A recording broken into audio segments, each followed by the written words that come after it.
There is a truth about power that most people never fully confront. You cannot take it in a single moment. Real power is built methodically, over time, and when it is anchored in ownership and control, it becomes independence. Following the American Civil War, Black Americans entered freedom with an absolute vacuum. They had no land, zero capital, and no systemic protection. Survival does not wait for permission, so they built. They created independent farms, banks, and trade networks entirely from scratch. Their early political alignment with the Republican Party was strictly strategic. They used the vote as a transaction to secure the legal frameworks required for their economic survival, like the 13th, 14th, and 15th Amendments. This early phase of survival proves the core rule of PowerNomics.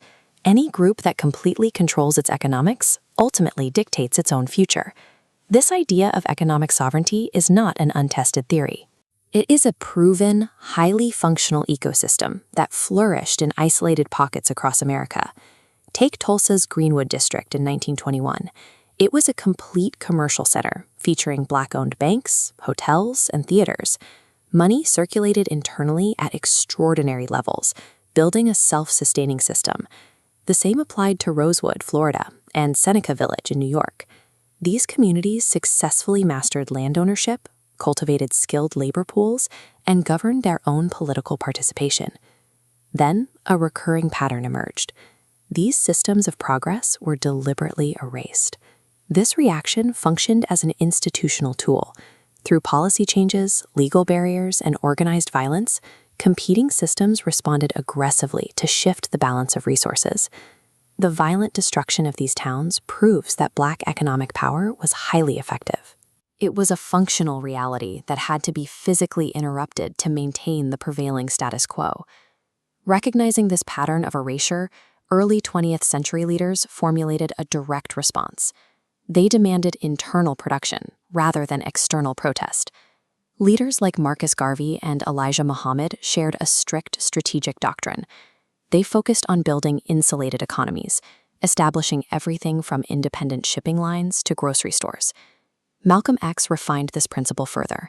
He argued that controlling resources and maintaining economic independence is the absolute, non-negotiable bedrock of true freedom. They arrived at a shared, sobering realization.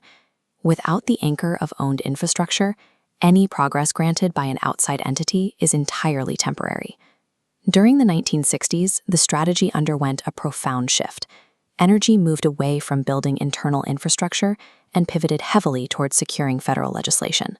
Martin Luther King Jr. recognized the limitation of this approach late in his life.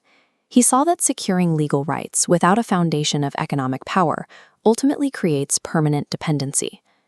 This diagram maps the shift across two pillars: economic infrastructure and political access.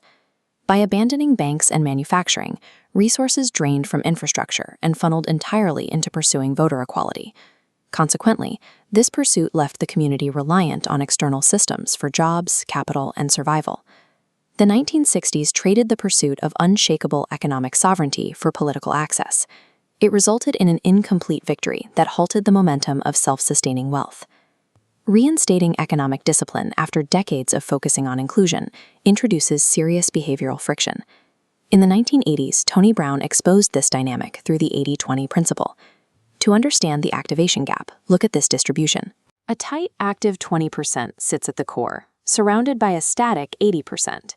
Shifting a community from seeking external inclusion to demanding internal ownership creates initial, heavy discomfort, which the vast majority will resist. But this reveals a massive strategic advantage. Total participation is unnecessary. An activated 20% can build a functioning microeconomy that eventually generates enough visible stability to pull the resistant majority in. Past progress solved largely because people waited for mass consensus. True power always starts with a small, committed minority executing a working system. Modern political platforms frequently highlight economic equity and access to capital.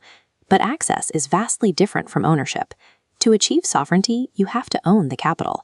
The mechanical blueprint requires strict action. Communities must direct dollars inward, build microeconomies through family businesses, and establish independent private credit networks. The political vote must be completely redefined. It is not an emotional or moral duty. It is a hard, transactional asset that should only be exchanged for measurable economic contracts and policies. You are not starting from scratch. You are resuming a historically proven system that was merely interrupted by external pressure. History has already proven that the capability exists. The only remaining question is whether this generation will sustain and protect it.